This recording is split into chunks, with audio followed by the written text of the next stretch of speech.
All right, it's day 2 of Unit 2. We're going to talk a little bit about variation in survival and a fellow by the name Charles Darwin.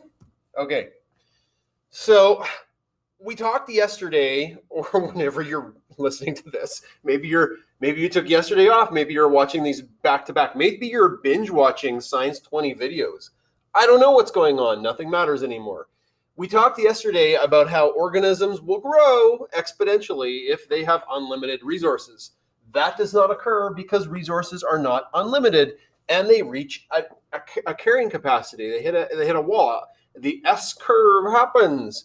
So once you run out of resources, who makes it? That is a great question. Any population, there is a lot of variation between individuals. Now, take humans, for example. We all kind of look the same, but we all are very different. We are different heights, different weights. We have different innate abilities. So we're all a little different. And animals are the same way. Small changes between species is called variations. And if a variation gives you an advantage, it is called an adaptation. Most people don't know this, but when scientists take a look at the top performing athletes in their sport, they have a huge genetic advantage over everybody else on Earth. Yes, they work extremely hard. I don't want to take that away from anybody that's a top level athlete. They work extremely hard. They have to watch what they eat every single day. Their diet is critical. They lift weights and they train and they run and they're just in the pinnacle of health. But when scientists take a look at their genetic structure, they have a huge advantage over everybody else in the world. In fact, if you took two people, one person with that genetic advantage and another person, and they trained and ate the same, trained equally and worked just as hard, the genetic advantage person would win every single time. If you've heard of Michael Phelps is an American swimmer, unbeatable in his prime. He was so good. He won like all the gold medals in different swimming events.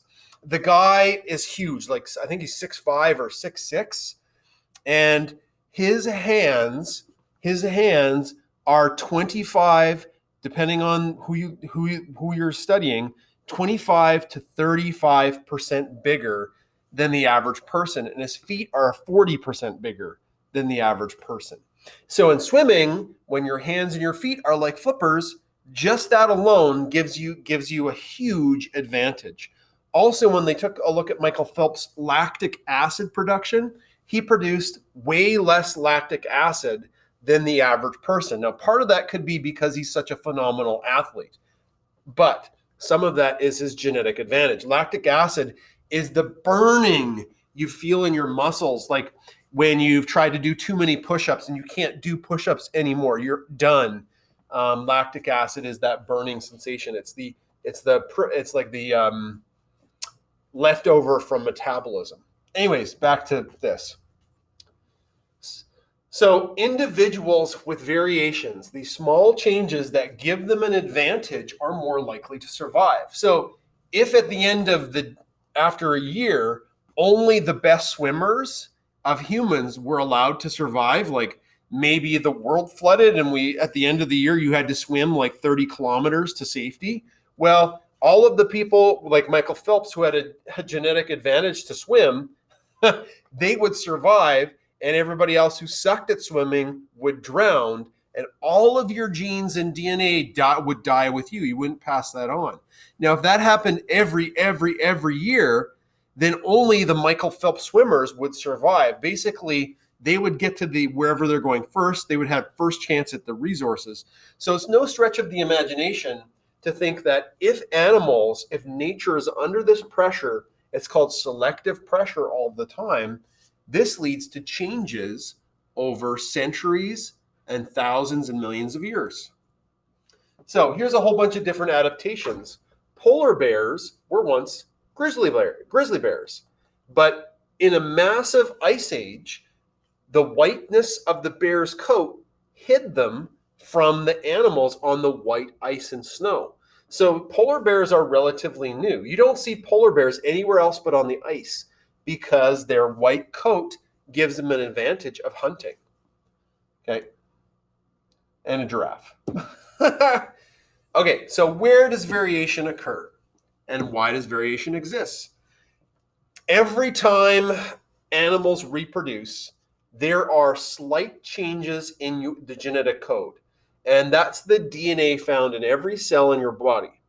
Now, most mutations, if they're too great, they lead to horrible birth defects in anything that's alive, or errors. If you're a bacteria, you get copied wrong, and that's the end of you.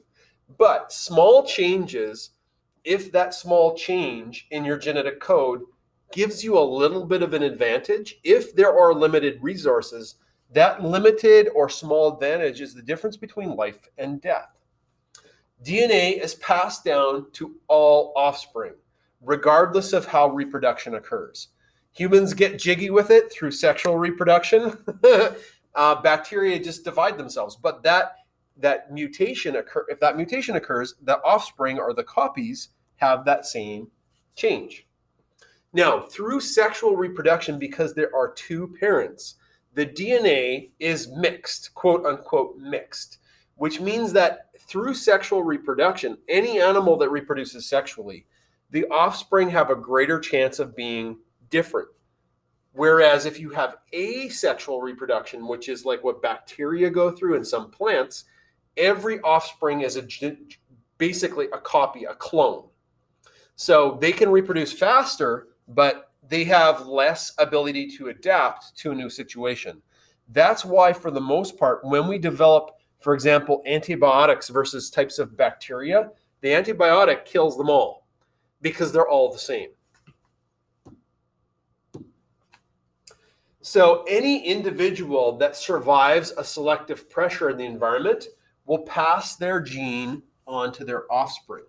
And the ones that don't have that advantage have a much harder go, and over time, their variation dies out. Now, this can occur rapidly if the selective pressure is high enough, but most of the time, these small changes take thousands, tens of thousands, or millions of years to have tiny, tiny changes. And if you stack up enough of those tiny changes, you go from not within one species to a whole different species, and that's evolution. This process of changing due to nature is natural selection. Now, before we get, I've got a couple more slides. This was proposed by Charles Darwin in 1859. He was studying all of these different birds on the Galapagos Island, and they all had a unique beak shape. Now, the crazy thing is, the beak shape was directly related to the food available to the finch on that island. And the finches had relatively short, they had very, very short abilities to fly. They could fly from island to island, but they all congregated on an island that their beaks matched the food that was available on the island. So they originated from a common ancestor and changed over time. So last slide for today. So the theory was proposed by Darwin that over time, pressures on animals caused the populations to become so different from one another that they could change into a completely different species. Completely different. Look at all of the different species of primates, right? Humans are a form of primate. If you go back far enough, there's branches on the tree of life where we have a common ancestor with nearly every other primate on Earth. Different selective pressures cause changes for us all to change little by little. It's fascinating. So based on these observations, and we're talking hundreds of years more of observations, Darwin suggested that given enough time and pressure, you can have a species evolve into a completely new species. And that's the idea of evolution. Evolution is one of the bedrocks of biology. It's a huge part of biology. The amount of evidence for evolution is overwhelming. It's a fact. So there are, I know, I don't mean to, put down anybody who's maybe from a religious household or religious family doesn't like evolution. But in the science community, it's not debated. There's so much information. We're now working on the nuances of, oh, how did this species change? Not that it didn't occur at all.